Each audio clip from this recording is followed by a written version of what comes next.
you went under the wheels. How affected. Welcome to Under the Wheels. I'm Matthew. I'm Gabe. And today we are talking about MCU movie number 21. Oh my god. It can legally drink now. Black Widow. There's a lot of legal drinking in that movie as well. I mean, in vodka. In Russia, is there even a legal drinking age? I figure they just as soon as you're out of the womb, they just start piling vodka into you. Perhaps. Well, one side note, I was recently listening to this thing about coffee and the emergence of caffeine in the Western world. Mm-hmm. And it used to be hundreds and hundreds of years ago, you couldn't really drink water because it was full of pathogens a lot of the time.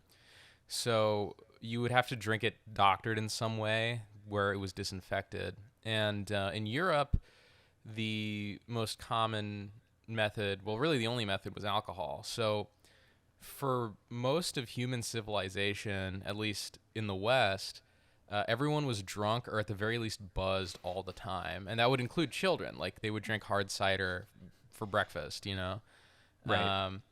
And then coffee came along and it's here's it's safe to drink because you boil it.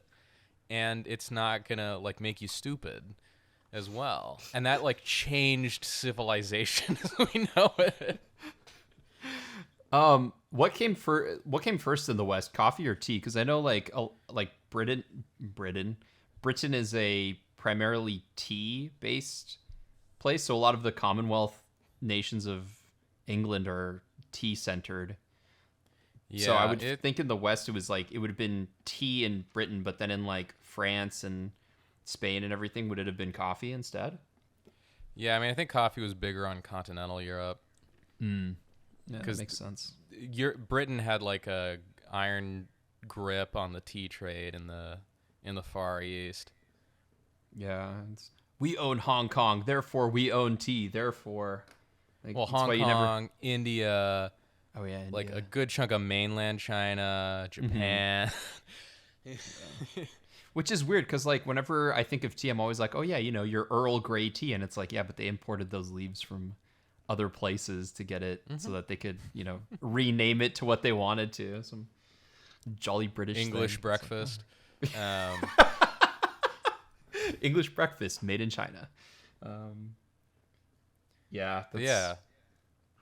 Black Widow. Oh, go ahead. Right. Oh, I was gonna say, and then coffee, they would be importing it from the Americas. No, coffee is originally from the Middle East and North Africa. Okay. So that would explain. I think coffee was first discovered in Ethiopia or thereabouts, and it was brought to Europe by Arab traders. I was I wanted to say something controversial there, but I'm gonna just let it sit because I was we're not that kind of a podcast. Yeah, I don't know. I'm the history of coffee is kind of interesting to me, just because I started drinking a lot more of it lately. And I'm how did it come to be? How did it become so great? But I guess they have those Turkish coffee rooms or whatever, where you go in and you sit down and you eat sandwiches and drink Turkish coffee, which is supposed to be good, I guess. I don't know. I defer to you. I have no idea. Well, I'm not Turkish, but I do drink a lot of coffee. I wouldn't know. Have not had Turkish coffee, but I like coffee, so I may like Turkish coffee. That would be interesting to me. Is I've heard. I think they're called Turkish coffee. Anyway, Black Widow. Yeah. Black Widow's weird, man. Because I don't know. I figure we should just get into it because it's a Marvel movie, so there's gonna be big, loud, bombastic action scenes and lame jokes and one a bad imitation of 80s one-liners and things like that. Humor to undercut serious moments and so on. But then it's also this gritty Bourne-ish ripoff about child trafficking and forced sterilization and murder and torture and mind control. And it's like both of those are good separately. They're both fine on their own.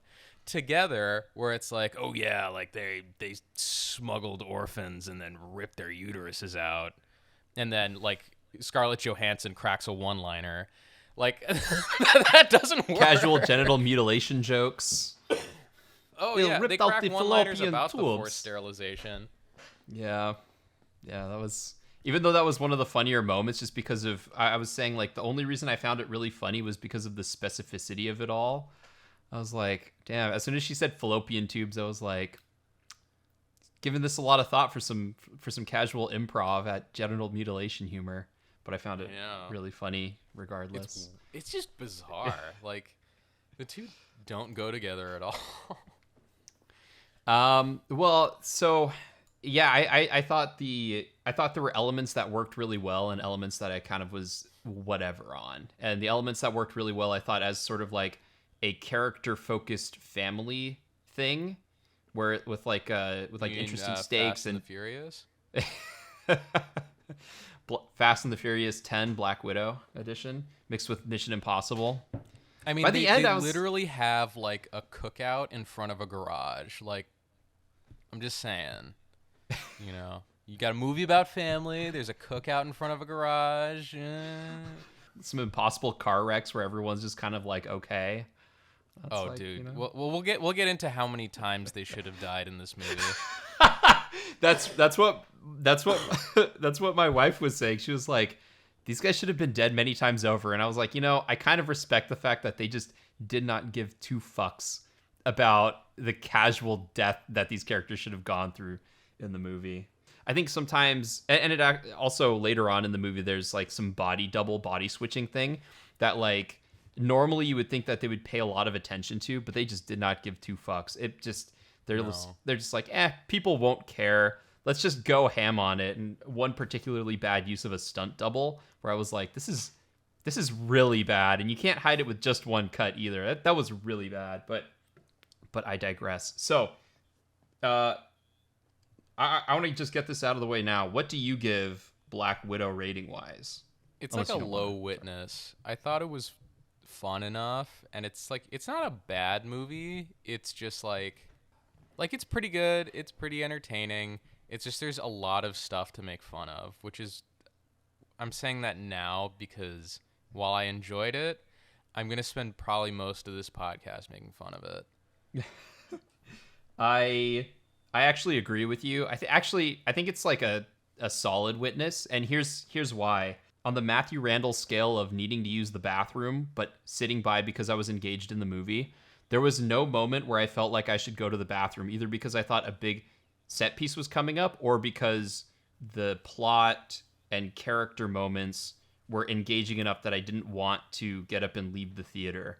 So the movie, for any faults that it has, and for me, a lot of the faults lie in the sort of, it needs to fit into the mold of the Marvel, equation to be profitable.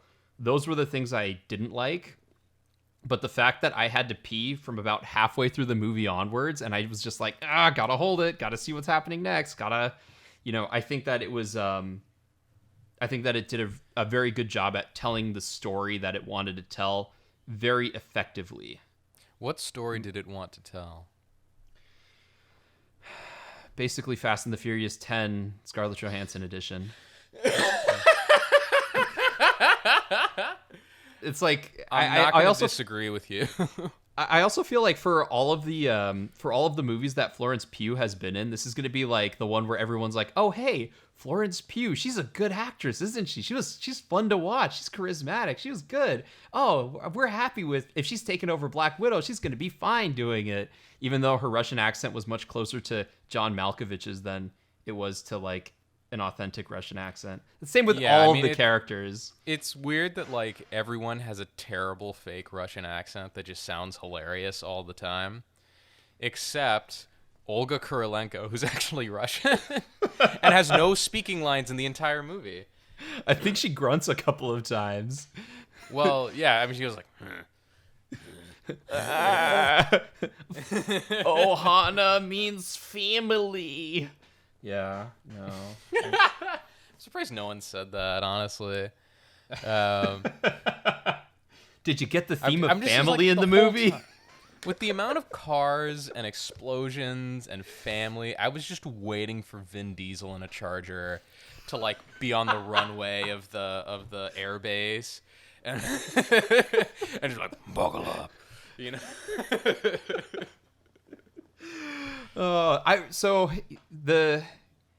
The big plot twist of like, who could the Taskmaster be?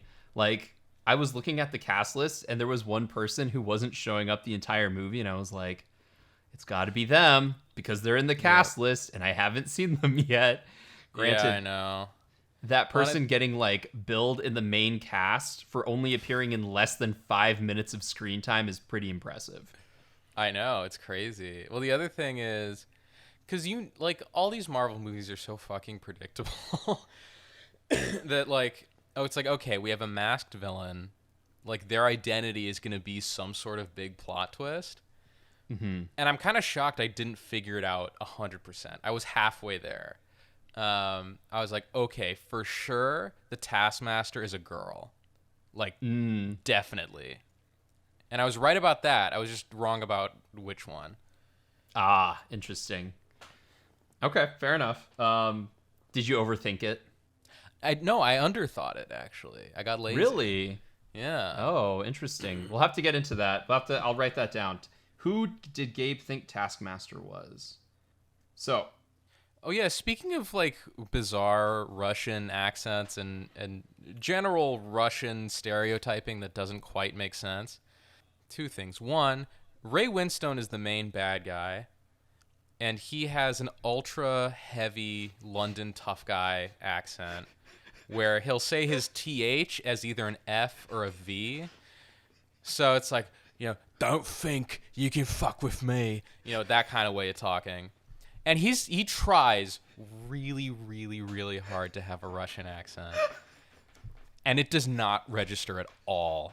He just sounds like Ray Winstone. So he's like General Dragov, Ivanov, Sergei Alexievich, or whatever the fuck his name is.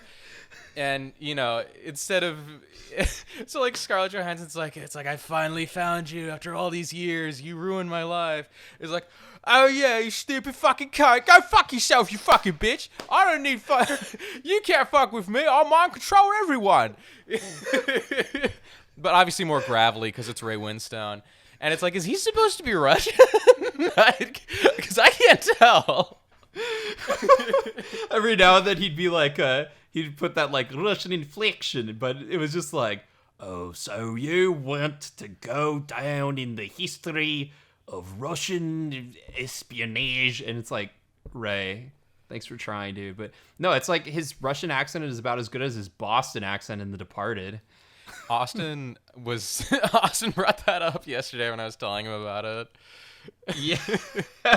Like Ray Winstone, great actor, horrible at accent. He's like the Ed Harris of British actors. Like, great actor, terrible at accents. Like, anytime Ray Winstone is cast in it, it's not because he's gonna put on a good accent. And like you said, to his credit, it was like East London gangster with a hint of Russian vodka. Like, it was okay.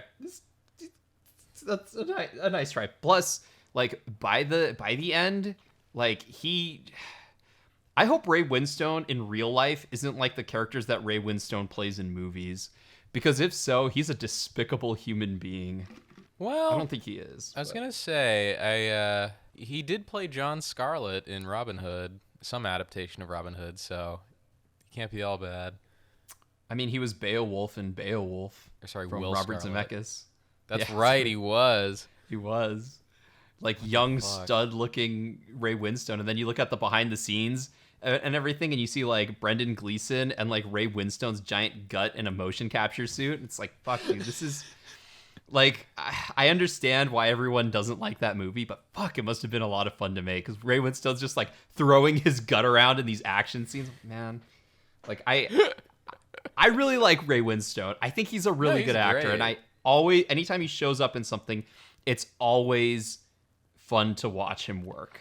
Oh and no, he yeah, is for really sure. good It's at just playing like, why despicable cast him as a people. Russian general? Because they A couldn't Russian get general. what's his name? The guy who played a striker in X2. They couldn't get him, even though he's basically the same character. Brian Cox. Yes, yeah. He's too busy doing McDonald's commercials that sound like really unenthusiastic. and Succession. He's like making that TV money right now. Oh, I feel like Brian Cox is done playing like scumbag bad guys. I think he's like, I made a career doing that. I want to play. Isn't he still a scumbag bad guy in Succession? I guess so, but like he's not killing people and like Yeah. potentially mind controlling women to not breathe and do other nasty stuff that the movie doesn't go into because it's rated PG-13 and they're trying to. I mean, he keep it is palatable. shilling for McDonald's, which I guess is an indirect way of mind controlling people to not breathe. As Austin would say, got him. Yeah. Oh, the other thing with like silly, stupid Russian stereotyping that makes absolutely no fucking sense is David Harbour plays the Red Guardian, which is like the Russian Captain America. In the beginning of the movie, he's undercover as American Dad with Natasha, Black Widow, and her younger sister, who's just some kid pretending to be her sister, and a female Russian spy played by Rachel Weisz. And they pretend to be this American family for this undercover job in Ohio.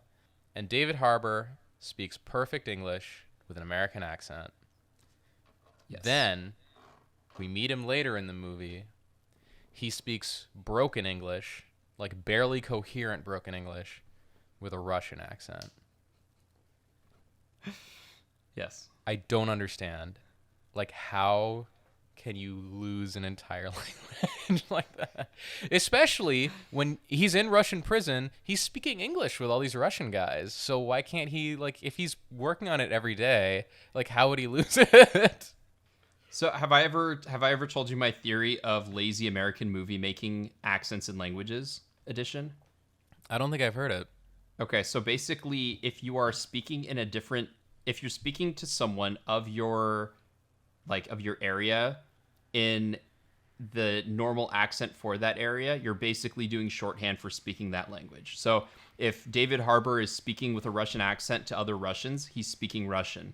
Even though there are other Russians in the scene who are speaking Russian to him, but we're going to ignore that. But then when he decides to speak with a Russian accent to Scarlett Johansson, who has an American accent, they're speaking English. But if Scarlett Johansson had a Russian accent and was speaking to David Harbour with a Russian accent, then they would be speaking Russian. And it's just the way of them to say, hey, look, this guy speaks a different language and they're speaking a different language right now. I have two holes in your theory. Well, It there's a makes lot of sense. holes in my theory. It's a stupid theory.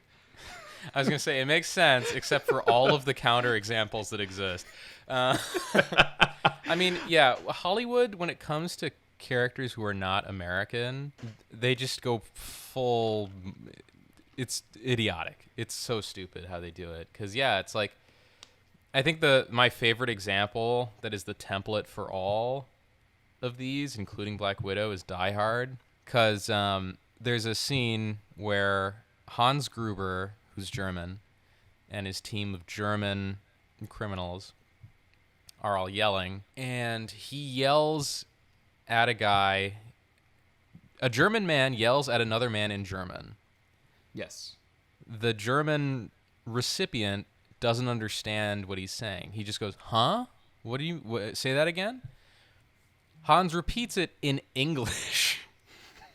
And the guy's like, oh, yeah, okay. But see, he repeated it in English with a German accent. Therefore, the language barrier has been crossed, and we can now go forward. See? But why did he speak in German then? He was speaking in a different dialect of German that the person didn't understand. That's why it was in German. Oh He doesn't my speak God. that area's Germanic lingo. Or it's like when in Black Widow, right? So you got Scarlett Johansson and you got Florence Pugh, who grew up together. They pretended to be sisters in this deep undercover Ohio thing. Yes. So they're adults, they reconnect, and they don't trust each other. So they fight, but it's like they're speaking to each other in English. Scarlett Johansson with an American accent, Florence Pugh with her hilarious fake Russian accent. For some reason, she has a Russian accent. And then for some reason, they just start speaking in Russian for like key lines as well. Like, so the basic plot MacGuffin of the movie is Ray Winstone controls like an army of Black Widow lady assassins around the world using some kind of chemical computer thing. Like, he rewires the brain with chemicals and then can control them from his iPad. But someone makes a gas. Also, they never say who makes the gas. Maybe they do in some, I don't know. In the comic book adaptation or the novelization. In the novelization of this, they explain where the gas is from. Or maybe it's like a footnote in Falcon and the Winter Soldier or something. Or maybe Loki makes the gas in his TV show. I don't know. But anyway, there's this gas that undoes the chemical conditioning so that the computer chip that releases these chemicals that fuck with your brain, the chemicals don't do anything anymore. You're free from mind control. All right, so Florence Pugh has gotten her hands on this gas, and she's been awoken, right? She's been set free at the beginning of the movie, so now she's trying to set everyone else free. And she's on the run with it. She runs into Scarlett Johansson, and she sends it to her. She sent it. She sent it to Scarlett Johansson to keep it safe. Scarlett Johansson gets attacked by the Taskmaster. They end up tracking each other down because of that. And Scarlett Johansson's like, "What did you send to me in the mail? What the hell is this?" And Florence Pugh gives this really long explanation in English of it's like a bunch of sciencey sounding buzzwords. And then Scarlett Johansson's like, say it in English, nerd. And then she says it in Russian. So, like, there's a couple of things on that. Although that I thought was funny.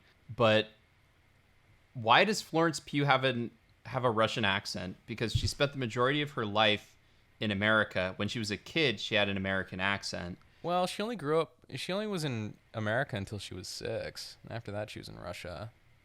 I guess so. So now she's 27, and I guess because she spoke so much Russian, she now has a Russian accent. Okay, so that's the explanation for her.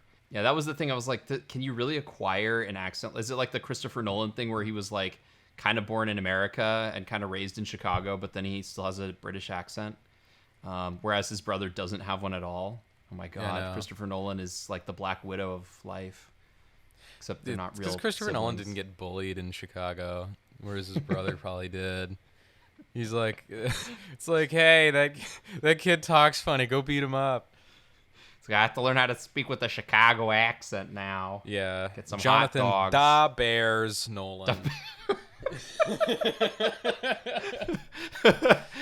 To whom we will just call Da Bears Nolan from now on. It's like, why is there a Chicago Cubs reference in Westworld? I guess we know now. Why is Mike Ditka in Westworld? Peddling erectile dysfunction medication in the nude. Look, Brian Urlacher with hair in Westworld. You could tell he's a robot because he has hair. Because he has hair. You remember that there was that movie with Bruce Willis that came out? It was like Synthetics or something, where like the first half of the movie he was like walking around with hair, and then like he dies and it turns out that's just like a synthetic body of his, and he wakes up and he doesn't have hair and he's got like a white beard. And I was like, yeah, What? that makes sense. Of course the fake Bruce Willis would have hair.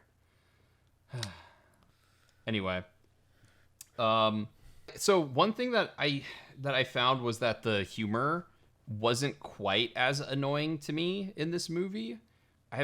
It still was, but like especially the scene where they're at the dinner table and like, Florence Pugh's having a meltdown because like everyone's like, you weren't my family, I didn't care about you, it was only for the job, we all need to be tough, and like it cuts to Florence Pugh like twice and she's like ready to just like burst into tears, and the camera should have really just held on her so that like we could really feel the emotional weight, but instead it kept cutting back to like Rachel Weisz making some sort of joke or David Harbour making another stupid comment, and then finally she like explodes and they have that like sitcom moment like, I will go talk to her now. Because immediately after we all explode, she will definitely want to talk to someone.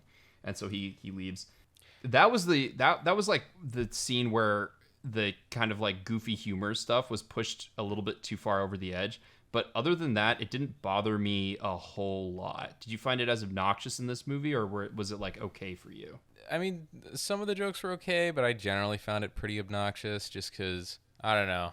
Like, a lot of the times it sounds like they try too hard for a laugh. Like, the stuff about posing was just like, I didn't find it too bad until it didn't stop. Like there's a fine line it could tread, and it felt like it was like a Judd Apatow movie where it's like, all right, the joke is dead. Why are we still telling it?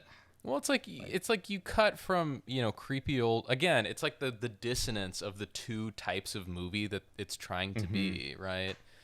Like you cut from creepy, disgusting old men violently grabbing young girls out of a shipping container to, oh, why do you do superhero pose? It looks silly. It is not realistic. Meanwhile, I got hit in the face by a missile and I'm fine. Like the amount of times that Scarlett Johansson is driving a car that gets shot with a rocket and explodes and she's fine in this movie is too many. It happens at least twice. And it's like I can forgive that maybe once, but 2 times? No. I mean, she literally slows herself down like while debris is falling on a piece of falling debris to have a bit of a fight scene to then continue falling. I'm pretty sure physics don't work that way. I was going to say I wrote a review for the site and it's like yeah, we go from, it was more about the dissonance between the two different tones of the movie. It's like we have this gritty, like dark, seedy, nasty, disturbing Bourne-ish movie. And then you have Scarlett Johansson having a ninja fight on the falling debris of an exploding airbase. And then a really intense, dramatic family drama going on where everyone's trying to reconnect with who they want to be. The Marvel stuff definitely clashed with a lot of other stuff in the movie. I feel like the movie wanted to take itself more seriously than Marvel would allow it to. And I kind of wish it did, because it while it does feel weird to see all the, all that Bourne Identity nasty business in a Marvel movie, they actually did a decent job of it, It was like, it worked well, I thought. And I mean, the Marvel stuff works well too. It's just, again, separately they work well. So I kind of would have liked to see maybe how it could have been if it had just stayed, kind of more serious. They don't have to make it like R-rated or anything, but just be more serious. Don't undercut everything with humor all the time. And maybe I think that would also allow some of the like more emotional, like the family stuff to feel less Fast and the Furious-ish and more genuine. Yeah, I didn't. So I guess here's the other thing is like I didn't have as big a problem with the humor because the way that they would bounce off of each other felt like people interacting in a way that wasn't like forced comedy in the situation. Like a lot of it felt very situationally appropriate. Although I will say that I think the person who handled the sort of ebb and flow of it the best was Scarlett Johansson, because she didn't get too corny for the most part, if I'm remembering correctly. I think the other thing too is like she's a veteran of this franchise, so she kind of gets the rhythms of it at this point. Yeah. But also her character was always more subdued anyway. Yeah. Like, I think she first pops up in Iron Man 2, and it's kind of the contrast between her, where she plays everything fairly straightforward. Any humor that she's involved in is kind of around her, not necessarily involving her or something that she's doing. Right. And then you have, Robert Downey Jr., who's like a human Twitter feed.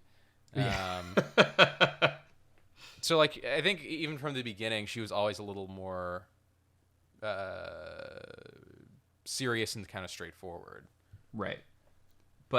And then you have Florence Pugh, who's doing the sort of like sarcastic sister thing. So I thought that kind of worked. And like she would be kind of emotionally distant and trying too hard to like not want to connect, but also want to connect and try desperately. That's why I think the best moments are like sort of the quieter moments. And that's why I think she kind of comes out like the best, is because they did a pretty good balance. A couple of her lines kind of went too far. But like I said, as soon as she said fallopian tubes, I was like, damn, that's a lot of specificity. And sort of bringing back the whole like, this would be a cool way to die. And then like they're going to take off her head and she's like, oh, this is a shitty way to die. I was like, all right, I like that. That was a callback. That was nice. I feel like David Harbour was probably the one element that like I thought I was going to groan the most at, but I think on a conceptual level, I like what they did with him, because it's basically, what if Captain America were a giant doofus? And like for me that worked. I don't know why that worked, and it definitely went too far in certain spots where I was like, okay, this is kind of groan worthy. But for the most part, washed up Captain America worked for me. Yeah, I think his character worked for the most part, except for just again, like the weird broken English that just, it's really jarring how like dumb he is in the bulk of the movie compared to how he is in the very beginning. Yeah. Where he's like this hyper competent super soldier spy with like super strength and all this stuff. The other thing too is like he's the only character in the movie with superpowers, and he almost never uses them, and he's stuck in prison. It's like, you could probably break out if you were, if you really tried, unless that entire prison exists just to hold him. I think what it is the prison is basically just like in the middle of Antarctica. I said Siberia because Aaliyah was like, why doesn't he just break out?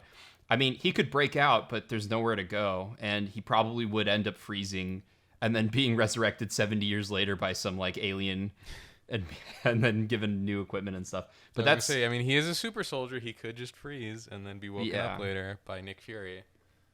Yeah, but that would be that's the only thing I thought of. And he was like, well, you know what? I might as well make the best of it.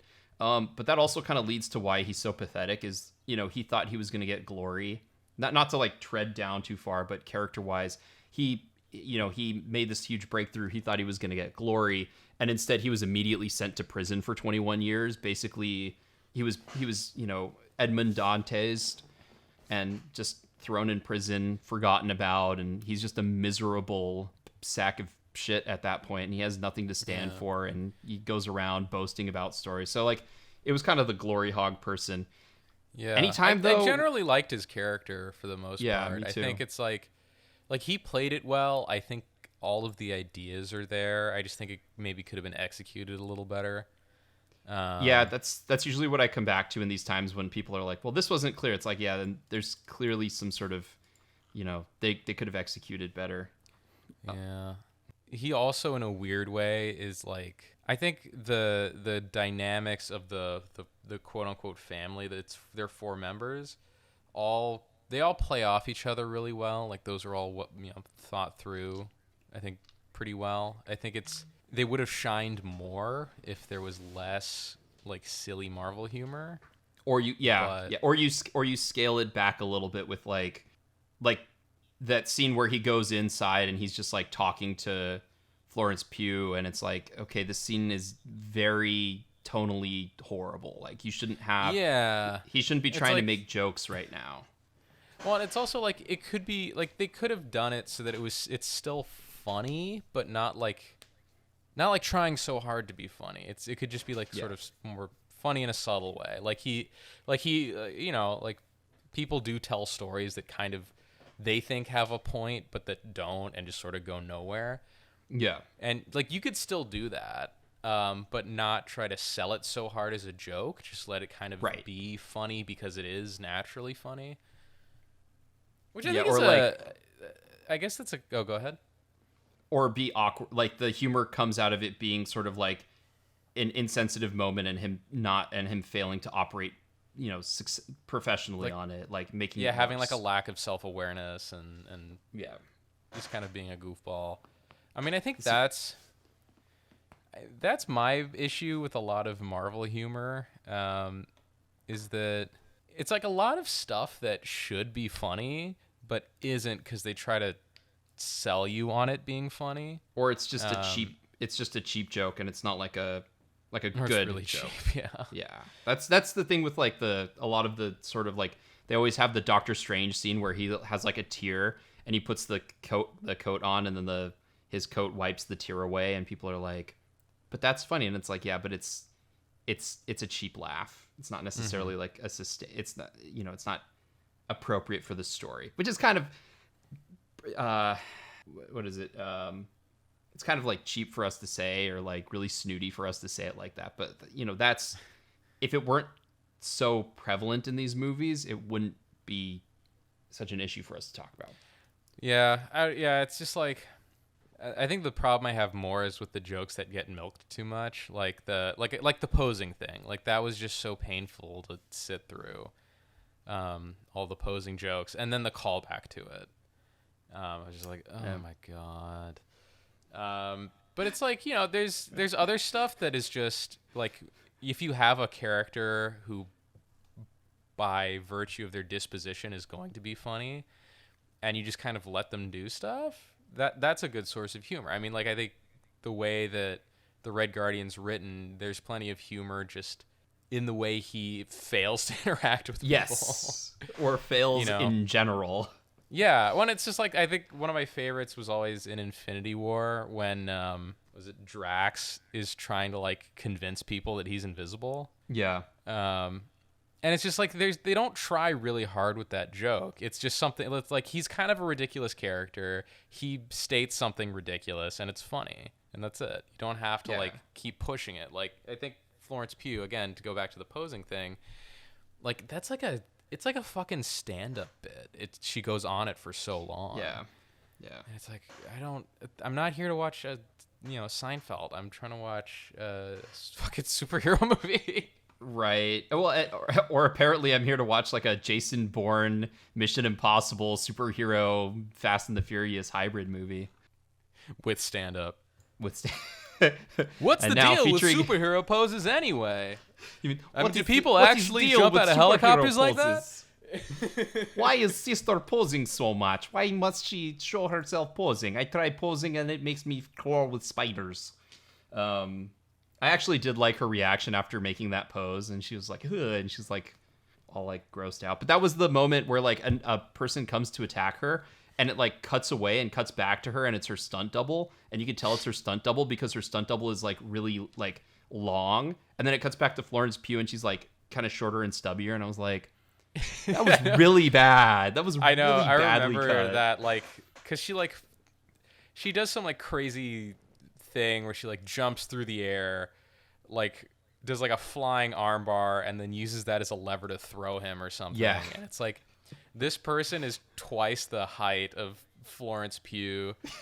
Like, yeah, because she's like very short and like kind of squat, and then the stunt double is like, tall and long. Yeah, I also thought it was funny that like Florence Pugh has this like really comfortable looking sneaking suit that she's in that's not really like hugging her tight on her body. Cut to like Rachel Weisz and Scarlett Johansson, and they're both wearing these like skin tight outfits. Also there were so many shots of just like the camera stuck on Scarlett Johansson's ass. I was just like, what the hell is going on? Well, what's hilarious is with a movie like this, I just go back to all of those like feminist film professors who just go on and on and on about the male gaze and stuff. And then as soon as this movie started, like I immediately started thinking, I wonder like how, quote unquote male gazy is this movie going to be, especially considering it's directed by a woman. Right. Kate Shortland. And I don't know. Because again, like the whole male gaze thing, it goes completely in one ear and out the other for me. Like it doesn't register to me at all, probably because I am a man. But, and then this movie didn't register any, like, even though I thought like, oh, this might be something interesting to pay attention to, I ended up not paying attention to it at all. Yeah. For me, like with the male gaze type of thing, it's like a lot of things where, it depends on how consciously aware you are of it and how much you're doing to comment on it or subvert it. I just thought it was really weird that for a movie that was like that Marvel is clearly pushing as like being like, this is a very female focused movie. It's like, yeah, there's an awful. Maybe the camera operator was male because there's an awful lot of lingering on the shots ladies, on her. if you know what I mean.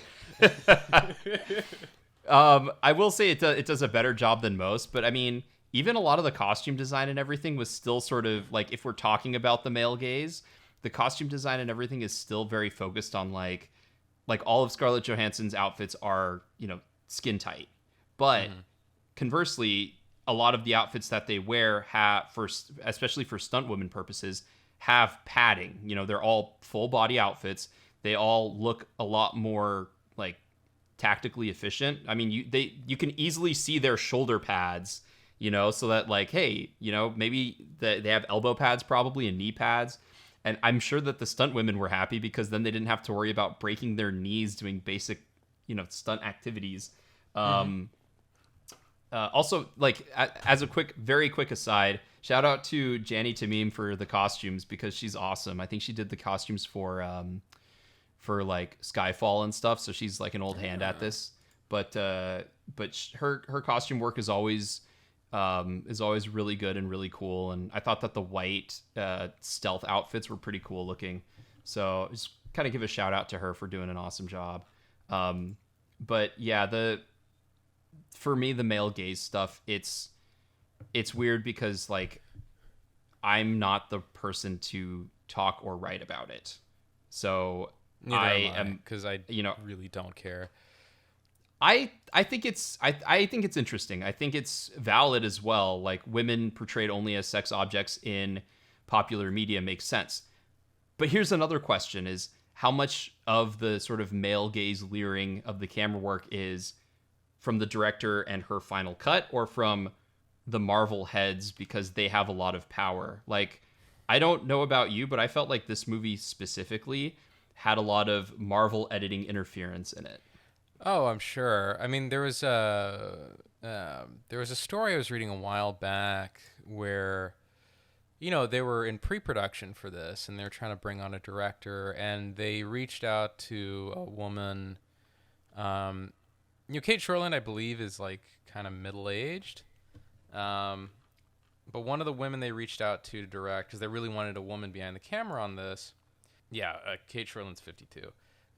Was probably, I think, in her 30s. She had mostly done like very small indie films, but was a good name, a solid name, solid track record.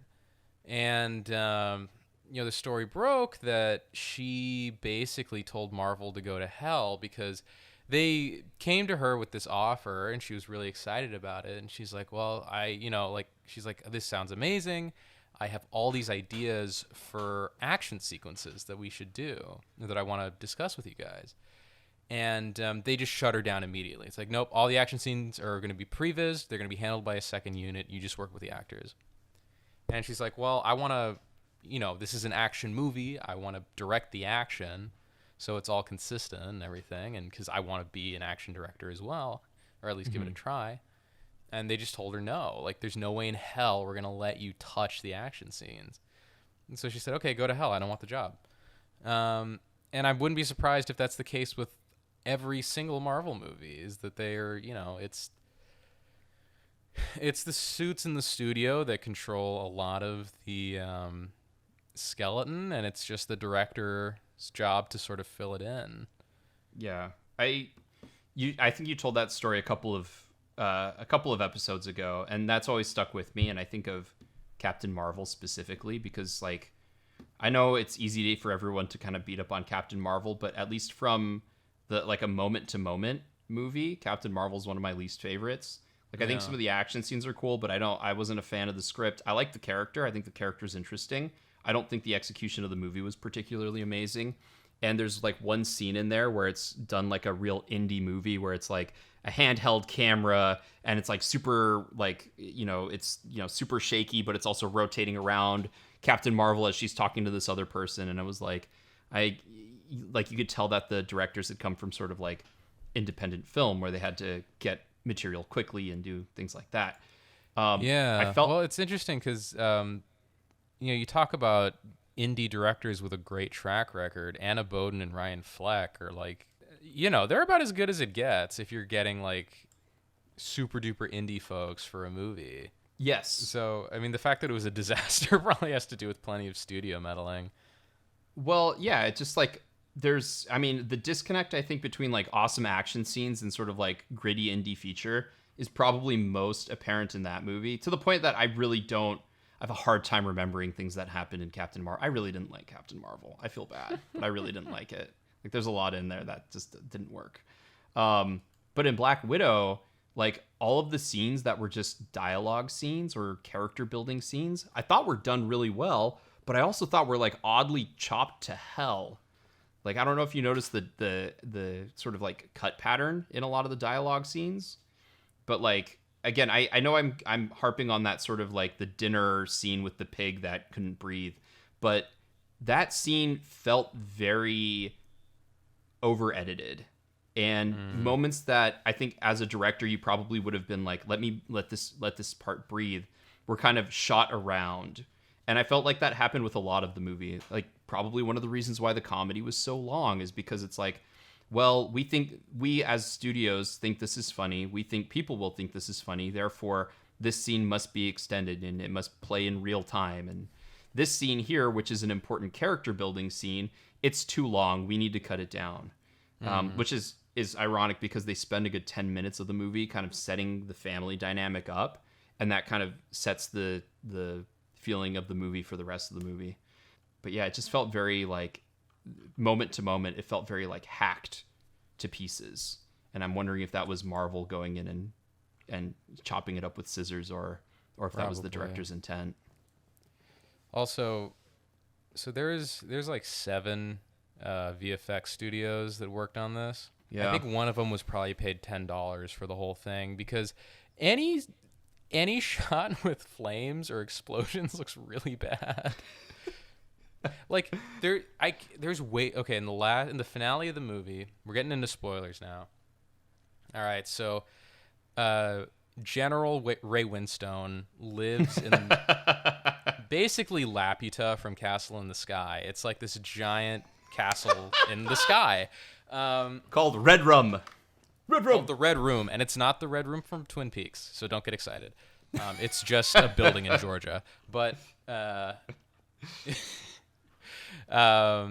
it's like not even like a nice building in Georgia. It's like a dirty office building in Georgia, on the inside. Like, it looks depressing and gross, which is it weird is for Russian. like your giant castle in the sky airbase where you control all these spies. Anyway, so yeah, the big finale takes place on this airbase. There's a lot of fights, and eventually the airbase blows up, and then there's fights like on the.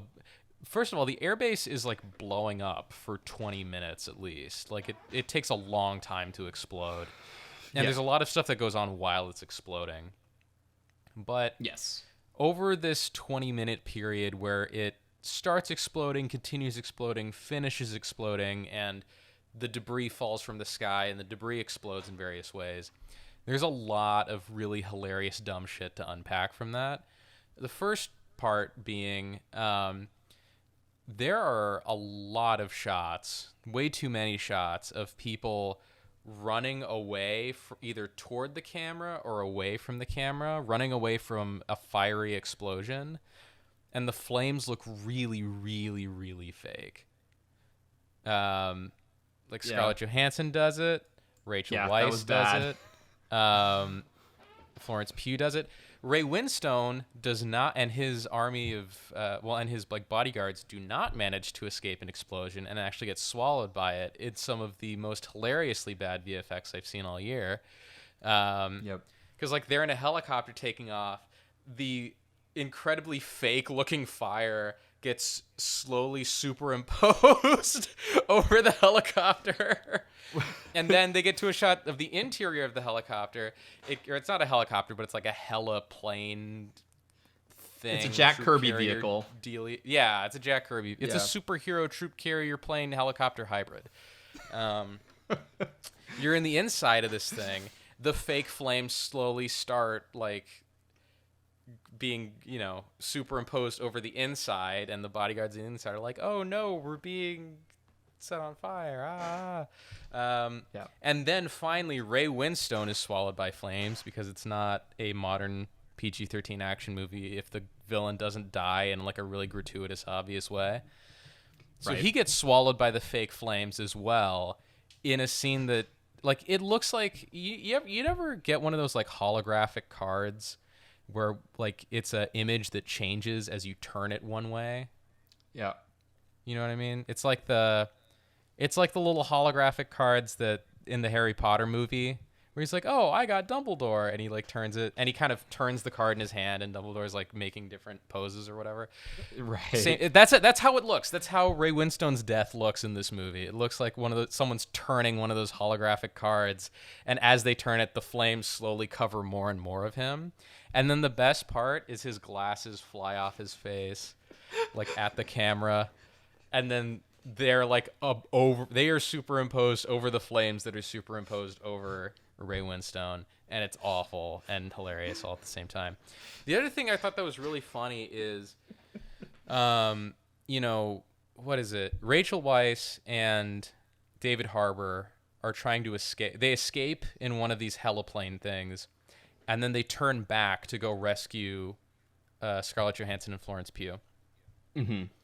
And they're like, we gotta go get the girls. So they turn the plane around. There's all this debris falling, and there's all these bodyguards like in this airbase who are falling through the sky, and so there are these bodyguards like falling to their death, shooting at Rachel Weisz and David Harbour as they're trying to go back up to save their surrogate daughters. And I'm thinking it's like you're falling to your death, bro. Like, you're gonna die. These are your last moments on Earth, and you're thinking it, and all you're thinking is, I'm on the clock, man. I still got to do my job. Yeah. I gotta shoot him. I'm not getting paid not to shoot him.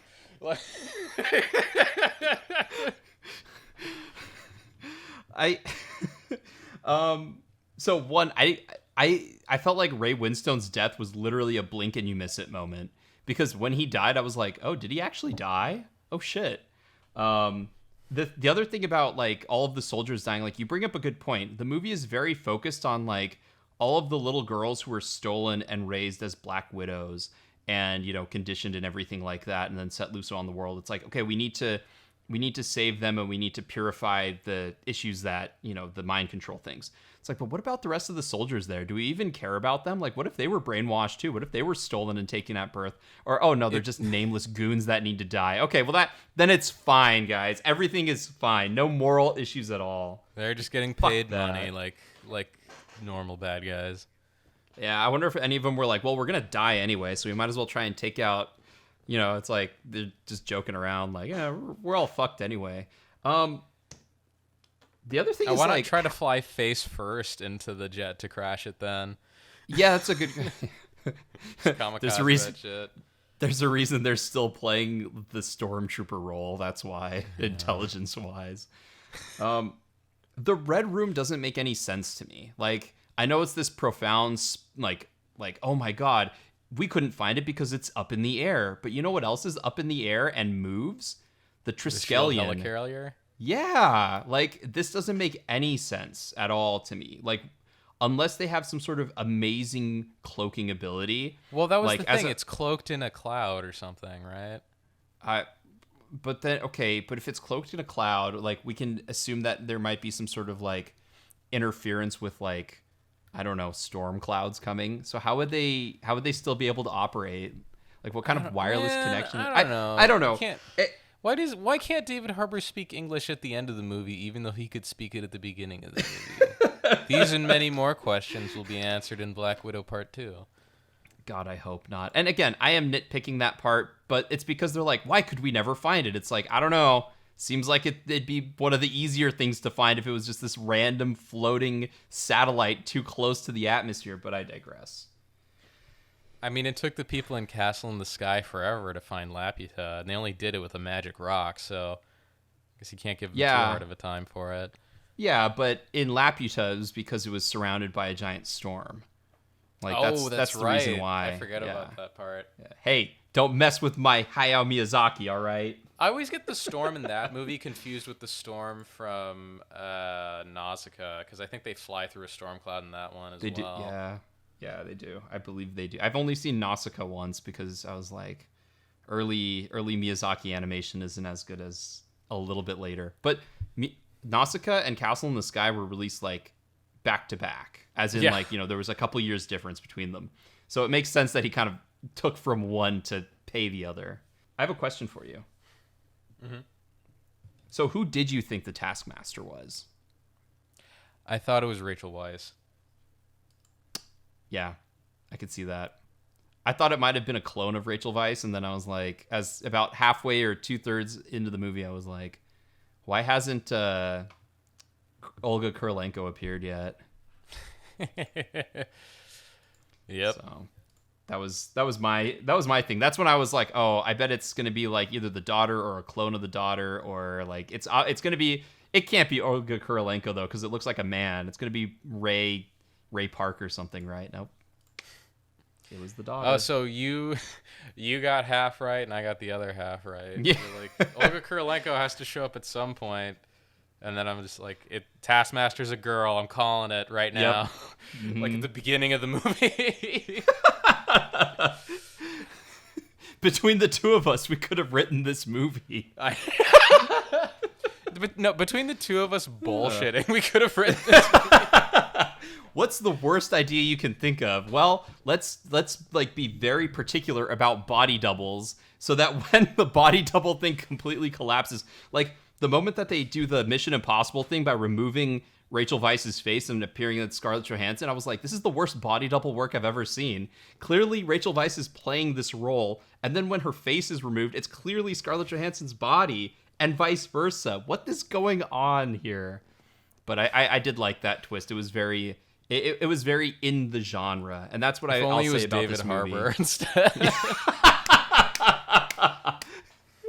I also like how they just like they realized how useless an asset he was, and they're like, we only have 2 intercom things. Okay, I'll take one. Black Widow, you don't need one, and we'll give it to the most useful next person, Florence Pugh. Mm-hmm. Like, yeah. Well, parting thoughts for Black Widow. If you're like dying to go see a movie in the theaters, this is basically the only movie in theaters. So, you know, it's not like, you know, it's fine. It's good. It's pretty good. There's worse things you could go see. You could go see the hitman's wife's son's cousin's uncle's nephew's bodyguard, which I'm sure is a real movie. In France, but yeah, maybe. like it's fine. Just, you know, if you can wait to see it on demand or whatever, just wait until it's on demand for free or for the price of your subscription. You know, it's good. It's nothing special. It's kind of a mess. It has all the problems that every Marvel movie has, and it's good in all the ways that other Marvel movies are good. It is another one. I haven't seen Fast 9, but you can't go wrong. You got 2 movies about family you can watch with a lot of things blowing up. So one is done by a competent action director, and the other one is done by Marvel Studios. So take your pick. Those Fast and the Furious movies are like, it's weird because they're not good, and they were a guilty pleasure of mine for a very long time. And now people think they're good, and it's like, what? No, they're still bad. They're just fun.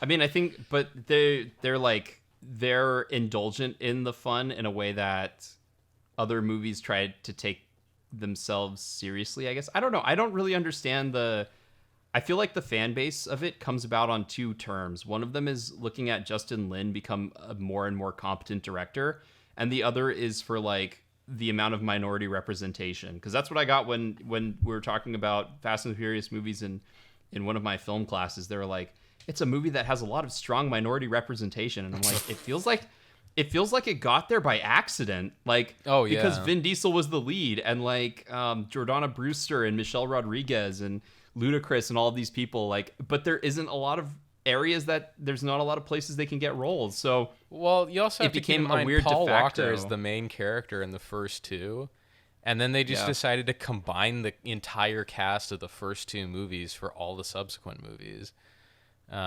except Tokyo Drift, which is a horrifying monstrosity of a film. Apparently Christopher Nolan loves it. And actually, I don't. I actually really like Tokyo Drift. It's so anime inspired.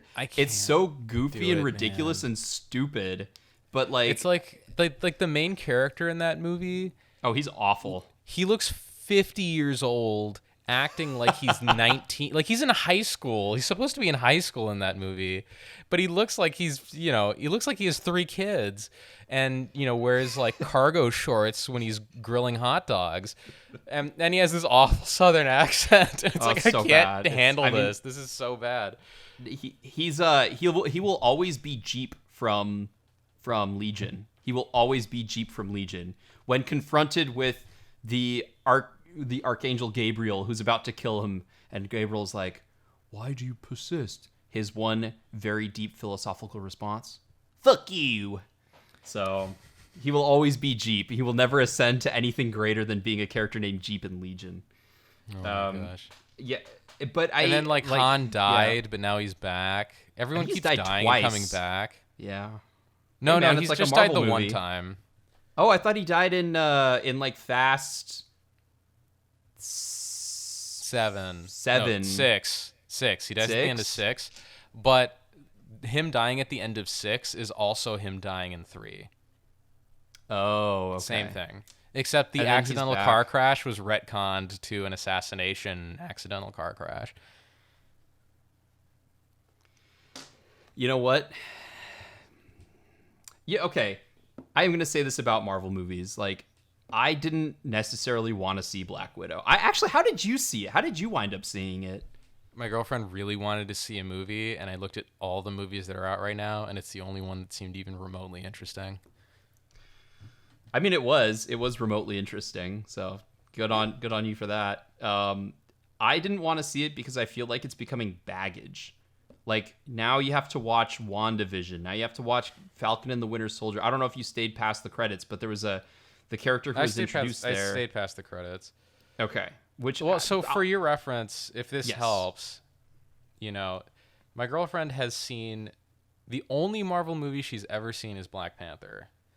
And she didn't miss a beat with this. No. Like, obviously there's a lot of like fan service that she didn't get, and a lot of like ancillary stuff that doesn't actually matter that she didn't get, but like everything that was core to the movie was easily understood.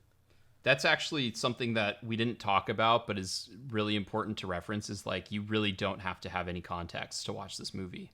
And Or you'll any be Marvel fine. movie, or most Marvel movies, really. Like, for the Avengers ones, like, especially Infinity War and Endgame, yeah, you need lots of context. You do, yeah. But for any solo superhero ones, you don't need much context. For most of the Avengers ones, generally, you don't need much context. I don't know, the Spider-Man ones, the Spider-Man ones are starting to get really, really heavy with the references. I mean, all of the first 2 Spider-Man movies are all about how Peter Parker is supposed to take over the mantle for Tony Stark, which as a comic book fan, makes me cringe, but that's okay. So that would be, those would be the main ones. This current iteration of Spider-Man makes me cringe, so... I don't mind the John Hughes stuff in the Spider-Man movies. I think that works really well, but and I think Tom Holland does a good job. I actually really like him. I know that I'm in the minority as far as the under the wheels staff of thinking that, but I do think Tom Holland does a good job, especially with a lot of the stuff he's given. I just don't like the whole like surrogate father Tony Stark thing. I think is really just it makes me groan. It makes me groan so hard. But the fact that Black Widow, you can like just pop it on and sit back and watch it, and it doesn't matter that you don't know this character or that character, and there are not a lot of references, and they don't bring in ancillary characters from other universes until the very end of the movie if you stay that long, is a nice change of pace from a lot of the other Marvel movies. So all right, I guess that's Black Widow. Yeah. Yep. Oh, also. Oh, yeah. Apple Podcasts and Stitcher shit. and YouTube and Facebook and underthewheels.com and podcast at underthewheels.com. Those are all the things that exist for Under the Wheels. So like, follow, comment on every single one, or I will force you to do so with my mind control app on my iPad. Start spreading the word so we can start a Patreon or a Patreon or whatever you call it, so we can make Gabe watch terrible movies that he never wanted to see in his life but will be forced to see because of subscriber and money. I mean, you know, someone pays me to do it, I'll consider it. Give us Patreon money so we can open up our own theater so that we can host it like Quentin Tarantino does now that he's slowly buying up all of the independent movie theaters in Los Angeles. And we can run cool movies that no one ever watches, like all of the stuff Gabe writes about on Under the Wheels and other movie type things that I may be writing about in the future. We'll watch all 10 Shinya Tsukamoto movies in a row that I have on disc. Slowly tripping acid at the same time, microdosing on acid or on LSD, just to make it better. Oh shit! I was gonna fuck. Nope, I lost it. Yeah. Give us money. Oh, HBO Max. HBO Max, give us money too, because we like talking about your stuff. Although I have a couple of criticisms for you, HBO Max, so you better fix that stuff. But that'll be for another episode. We're such shills for HBO Max at this point. It's depressing. I know, it is kind of sad. I was actually thinking of like tweeting at them, like, hey, and then like maybe HBO Max will give us money. I mean, they do have some of the best stuff. Like, anyway, I've said enough about them. If you don't know by now, listen to another episode. I talk about it all the time. Should I just pull the ending from how we awkwardly did it earlier? Yep.